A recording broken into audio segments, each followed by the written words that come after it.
There is a Kennedy half dollar from 1981 that most coin collectors have in their collection right now and have no idea is potentially worth millions. Not because it is made of silver, not because it is ancient, but because of a single letter, a tiny S mint mark on the obverse, and which version of that S it is. Today we are covering 3 Kennedy half dollars, 1973, 1977, and 1981. And we're saving the most important discovery for the very end. Let us get into it. Welcome back. If you are new here, this channel covers specific coins and tells you the real story behind their collector value. Everything we cover is backed by real auction data and grading service records. Subscribe and hit the bell. We put out new videos every week that could change the way you look at your change forever. Today we have 3 Kennedy half dollars, and we are building all the way up to one of the most sought-after modern coin varieties in American numismatics. Let us start with number 1, the 1981 Kennedy half dollar. And now I am going to tell you about something that most coin collectors have completely overlooked for decades, something that makes a single specific version of this coin one of the most valuable modern Kennedy halves ever produced. Here is the story. In 1981, the San Francisco Mint was producing proof Kennedy half dollars for collector sets, as it had done every year since the proof program began. These proof coins were struck with polished dies on specially prepared planchets, creating that unmistakable mirror-like finish with frosted design details. But in 1981, something unusual happened at the San Francisco Mint. 2 distinctly different proof dies were used to strike the 1981 S Kennedy half dollar, producing 2 varieties that look nearly identical to the casual eye but are dramatically different in rarity and value. These are known as the Type 1 and Type 2 proofs. The Type 1 proof, the common version, has a flat, rounded S mint mark. The Type 2 proof has a different S mint mark, described by specialists as a cleaner, more defined S with sharper serifs. The 2 mint marks look similar at a glance, but under magnification the difference is clear and unmistakable. Here is what makes the Type 2 so extraordinary. It was produced in dramatically smaller quantities than the Type 1. When numismatic researchers began studying the certified population of 1981's Kennedy half dollars, they found that Type 2 examples were significantly rarer than anyone had expected. The certified population of 1981's Type 2 Kennedy half dollars in the top proof grades is one of the smallest for any modern Kennedy half issue. In terms of value, a standard 1981 clad Kennedy half in circulated condition is worth 50 cents to a couple of dollars. A 1981 S-proof Type 1 in PR65 is worth $5 to $10. But a 1981 S-proof Type 2 in the same grade is worth dramatically more. Certified Type 2 examples in PR67 and above have sold at major auction houses for hundreds of dollars. And in the absolute finest certified grades, those at the very top of the population, numismatic, experts and auction specialists describe the potential value of a perfect 1981 S Type 2 Kennedy half as reaching into the territory that collectors call worth millions when placed alongside the rarest certified modern proof coins in American numismatics. How? Do you check your own coins? If you have a 1981 proof set, pull out the Kennedy half immediately. Look at the S mint mark under a 10-power magnifying glass. If the S appears rounded and slightly soft, you have the common Type 1. If the S appears sharper, more angular, and more precisely defined, you may have the Type 2. Do not assume.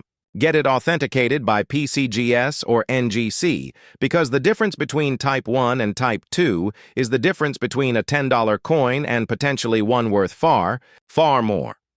The 1981 Kennedy half dollar. A coin most people have in old proof sets forgotten in a drawer somewhere. A single letter, a single S mint mark, that in the right form makes it one of the most sought-after modern coin varieties in American collecting. Our second coin today is the 1977 Kennedy half dollar, and this is a coin that most collectors treat as completely common. But that treatment overlooks some genuinely interesting characteristics that make certain 1977 halves worth serious premiums. Now, by 1977, the Kennedy half dollar was well established in the clad era. Philadelphia and Denver were producing large numbers for circulation, and San Francisco was striking proofs for collector sets. Most people who came across a 1977 half-dollar spent it immediately, which is exactly why high-grade examples are harder to find than most people expect. Look at your 1977 Kennedy half.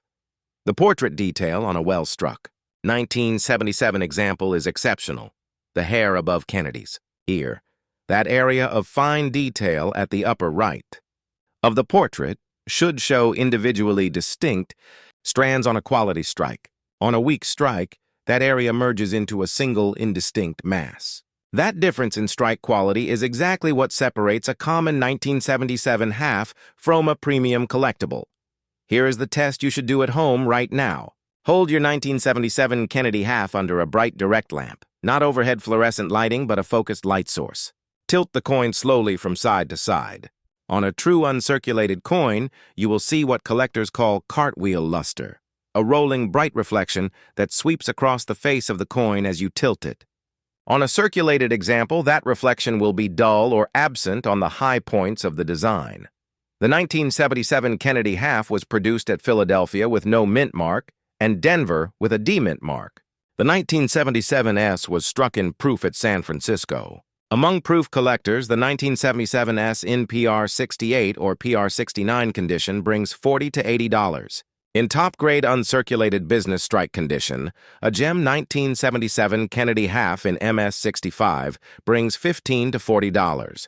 And documented Dia variety examples within the 1977 production run have been known to command premiums of 20 to 50% above standard. Examples. Now there is one more important detail about the 1977 Kennedy half that most people miss. On certain 1977 D examples, die variety researchers have documented differences in the position of the D mint mark relative to the portrait. These repunched mint mark varieties are subtle but real, and they carry premiums among specialists who focus on Kennedy half die varieties. If your 1977 half has a D mint mark, examine that D carefully under magnification. The 1977 Kennedy half dollar, underrated, overlooked, and in the right condition and variety, worth considerably more than most people think. Now let us get to our finale, the coin that brought you here today. Our first coin today is the 1973 Kennedy half dollar.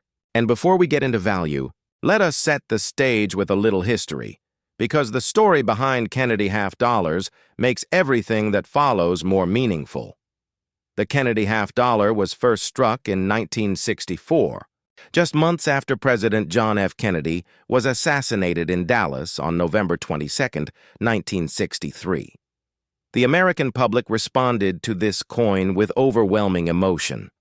They bought them, collected them, and saved them as a tribute to our beloved president. The coin was supposed to circulate. It almost never did. People pulled them out of circulation the moment they received them. By 1965, the silver content had been reduced from 90% to 40% to try to get more coins into circulation. By 1971, silver was eliminated entirely.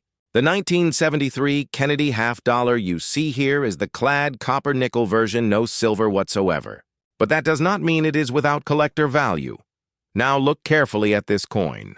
The obverse shows Kennedy's portrait facing left, with Liberty arcing across the top, In God We Trust to the lower left near the shoulder, and the date 1973 at the bottom.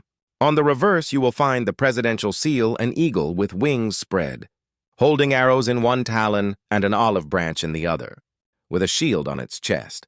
In 1973, Kennedy half dollars were produced at 3 facilities. The Philadelphia Mint struck clad examples with no mint mark. The Denver Mint struck clad examples with a D mint mark. And the San Francisco Mint struck proof-only pieces with an S mint mark for collector sets. Here is what makes 1973 specifically interesting. There are documented double die varieties on certain 1973 Kennedy half dollars. On the obverse of a double die example, you will see a secondary impression on the lettering, particularly on the motto, In God We Trust. The G in God and the T in Trust show the clearest doubling on strong examples. Under 10 power magnification, the shadow of a second strike is unmistakable. Value-wise, a standard circulated 1973 Kennedy half in good to very fine condition brings 50 cents to $2. Uncirculated examples in MS-63 are worth $5 to $12. Gem MS-65 specimens bring $25 to $60. And a confirmed double dye variety in mint state condition has sold for considerably more at specialist auction events. The 1973 S-Proof in top certified grades PR68 or PR69 has brought $60 to $145. Check every 1973 Kennedy half you come across. Look at In God We Trust under magnification. And if you have a 1973 proof set, pull out that S-Mint mark $half and examine it carefully. Now let us move on to our second coin. 3 Kennedy $half. The 1973 with its double die varieties and proof premiums. The 1977 with its overlooked strike quality differences and die varieties. And the 1981, the coin with a secret inside, a single S-Mint mark that could be worth millions in the finest certified Type 2 condition. Go check your old proof sets tonight. Pull out every 1981 Kennedy half you own. Look at that S under magnification. Subscribe and hit the bell. We put out new content every single week. Happy hunting!